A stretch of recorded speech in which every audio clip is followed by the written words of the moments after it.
When an inmate arrives at San Quentin, he quickly learns that he needs to find a gang or a group with whom he can affiliate himself.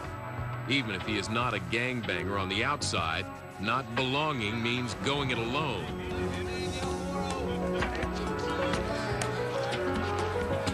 And more importantly, a serious loss of protection. On the exercise yard, there are no bars keeping rival gangs apart, only a desire to carve out their own place in the sun.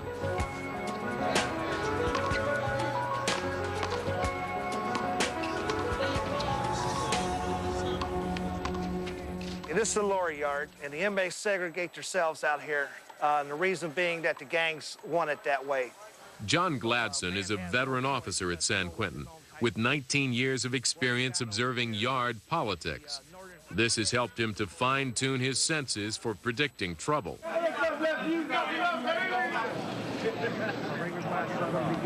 Sound is a big thing in prison. If you look out, this yard's pretty nice. Everybody's out and about talking and laughing and having a good time. If the yard goes silent, you know it's all bad.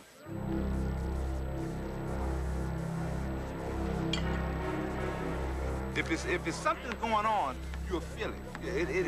It's just there to be felt. You can tell it. Ain't too many people smiling, ain't too many people laughing. Everybody is in their own little, you know what I'm saying, circular, you know what I mean? You can honestly tell people whispering and talking, and, you know, that's just how it goes. And those are the first things that, you know, you'll come to learn in the penitentiary. Inmates must be even more aware of their environment than an officer.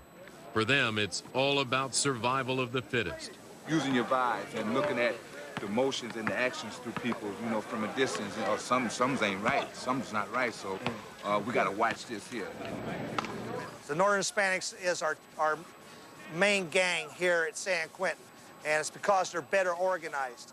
If you'll look at the yard, it looks like the blacks control more of the yard, but the blacks are all fragmented into different gang groups, where the Northerners, no matter what gang they're in on the street, when they get here, they're one group, and they all stick together.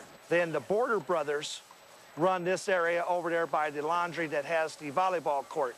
Border Brothers being anybody that was born south of the border.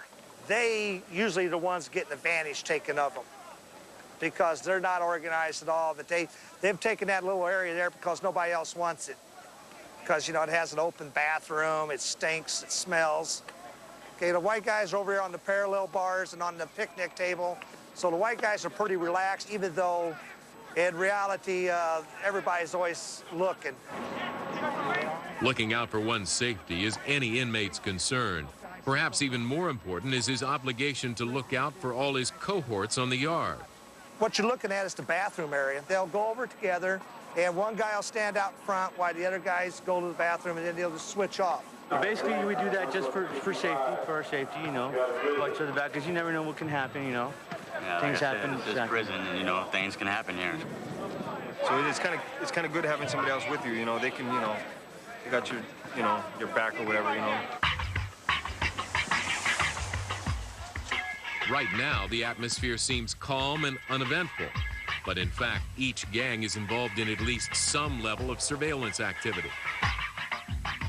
Over in the corner, you see where the Asians are sitting. You'll see that everybody's sitting facing a different direction. And the reason for that is that they're making sure that nobody comes into their area. And if you'll look, you'll see their area is all empty right around them because they control that area.